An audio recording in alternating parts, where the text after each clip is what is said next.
dans le prochain épisode de Ici tout commence. Tandis que Maxime révèle la vérité à Salomé, Stella fait une demande à Gaëtan. En parallèle, Louis est décidé à relever le défi.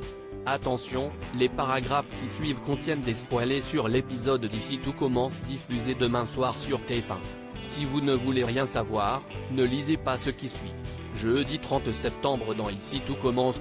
Maxime révèle la vérité à Salomé. Maxime regarde avec attention une photo de classe et pose son regard sur une adolescente qu'il compare à une photo d'Ambre.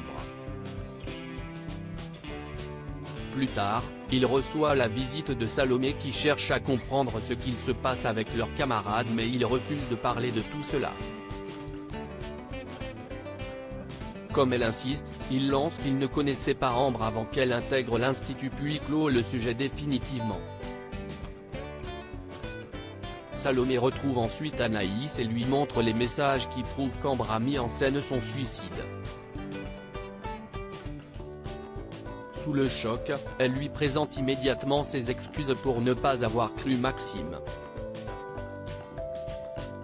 Tandis que Célia se questionne sur ce que le fils Delcourt a pu faire pour qu'Ambre fomente une telle vengeance, Salomé répond qu'elle ne le sait pas mais imagine néanmoins que c'est grave. Bien qu'elles aient la preuve formelle de l'innocence de Maxime, Salomé préfère attendre avant d'en parler à la direction tant qu'elle n'aura pas appris ce qu'il cache. Non loin de là, Maxime reçoit un appel de sa mère qui vient prendre de ses nouvelles. Il lui raconte donc que la fille qu'il accuse d'avoir envoyé une photo d'elle nue s'appelle Ambre Martin et qu'il s'interroge sur son possible lien de parenté avec Jade, une jeune femme avec laquelle il était au lycée. Si tel est le cas, Maxime se demande alors si c'est à cause de ce qu'il lui a fait qu'Ambre veut se venger. Après avoir admis que ce qu'il a fait quand il avait 15 ans était grave, Chloé lui fait remarquer qu'il n'est plus comme ça. Et de l'encourager à en parler à Antoine. Toutefois, Maxime exclut que tout le monde soit au courant de cette partie de son passé. Plus tard, Anaïs rejoint Maxime dans le parc et s'excuse de ne pas l'avoir cru. Elle a beau lui conseiller de se battre pour rétablir la vérité, le jeune homme préfère en rester là et passer à autre chose. Peu après, il retrouve Salomé en cuisine et lui raconte toute la vérité.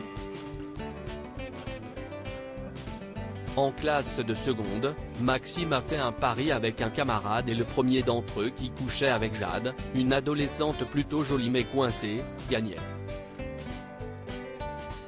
Puisqu'elle l'aimait bien, il a profité de ses sentiments à son égard pour la mettre dans son lit. Pour prouver sa victoire, il a ensuite attendu que Jade soit endormie pour prendre une photo d'elle nue avant de l'envoyer à son ami. Malheureusement, ce dernier s'est empressé de la faire suivre à tout le monde et il n'a pas fallu longtemps pour que le cliché circule dans tout le lycée. Jade a alors subi de nombreuses insultes de la part de ses camarades. Un harcèlement lourd de conséquences puisqu'avec sa famille, ils ont été obligés de s'installer à Paris. Et si cette histoire refait surface aujourd'hui, c'est parce qu'Ambre est la petite sœur de Jade. Si Salomé juge que ce qu'il a fait est impardonnable, elle estime malgré tout qu'Ambre n'a pas à se venger de la sorte. Pour ne pas rester les bras croisés, elle l'incite à confronter la jeune femme.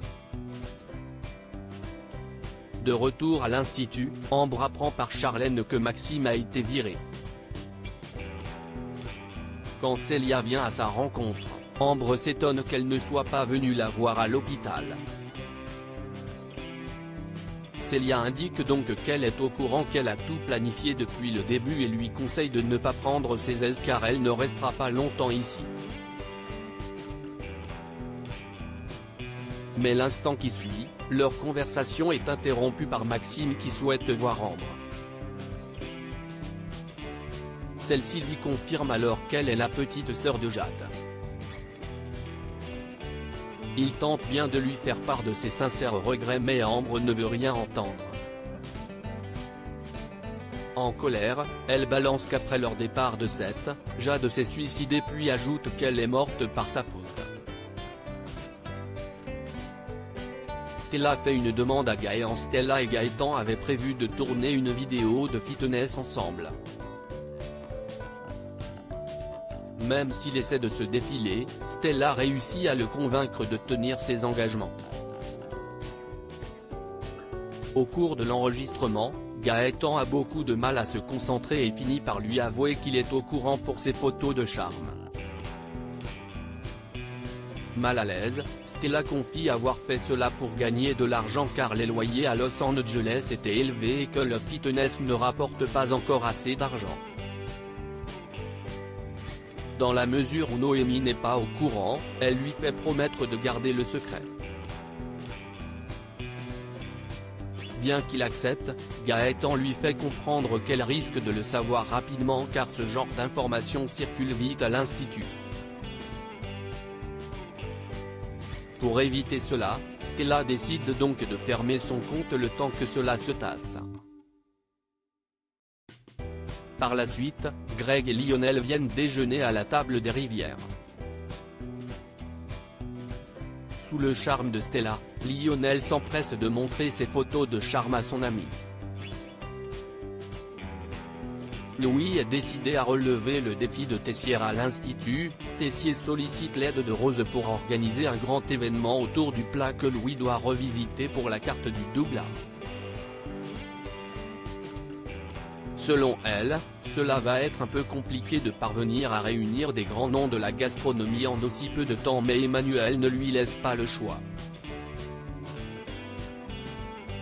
Pendant ce temps, Louis et Charlène s'entraînent sur la recette d'Auguste lorsqu'Emmanuel débarque pour leur parler de l'événement en précisant qu'il n'aura pas le droit à l'erreur. Plus tard, Louis informe sa mère de la bonne nouvelle mais Claire pense qu'il est impossible pour lui de proposer un plat abouti en une semaine.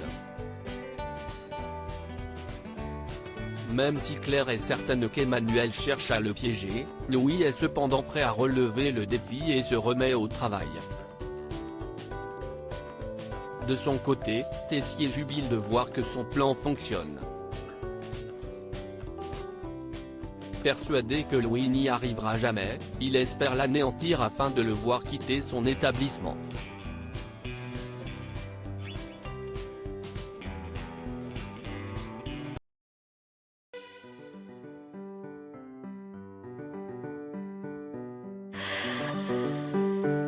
나